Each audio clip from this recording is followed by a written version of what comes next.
దేవుని ఘనమైన నామమునకు మహిమ ఘనత ప్రభావములు కలుగునుగాక. వీక్షిస్తున్న మీ అందరికీ ప్రభువైన యేసుక్రీస్తు నామములో శుభాభివందనాలు తెలియజేస్తున్నాం. ఈరోజు మన దేవుని వాగ్దానం 89వ దావీదు కీర్తన 24వ వచనం. నా నామమును బట్టి అతను కొమ్మును హెచ్చింపబడును. ప్రియమైనటువంటి దేవుని బిడ్డలారా,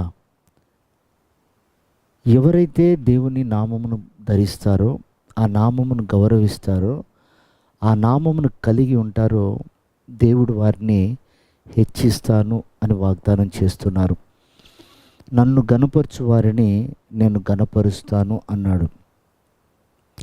చూడండి ప్రియమైనటువంటి దేవుని బిడ్డలారా, ఏలీ కుమారులు తప్పు చేస్తున్నా కూడా ఏలీ కుమారులను ఏలీ గద్దించకుండా వారు బాగుండాలని అతిశయంతో వారిని హెచ్చించాడు. దేవుని కంటే ఎక్కువగా ఏలీ తన కుమారులను ప్రేమించి గనపరిచాడు.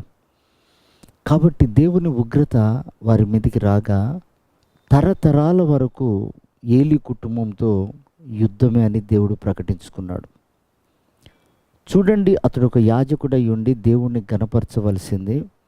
తప్పుడు మార్గంలో ఉన్న కుమారుల విషయంలో ఒక వైరాగ్యం కలిగి వారిని హెచ్చరించక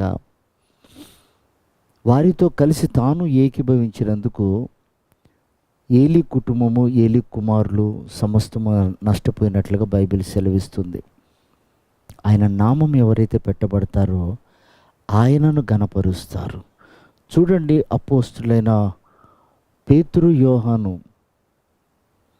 దేవాలయమునకు ప్రార్థనా సమయంలో ఎక్కిపోయేటప్పుడు అక్కడ కుంటివాడు కూడా దేవాలయం దగ్గర కూర్చొని ఉంటాడు.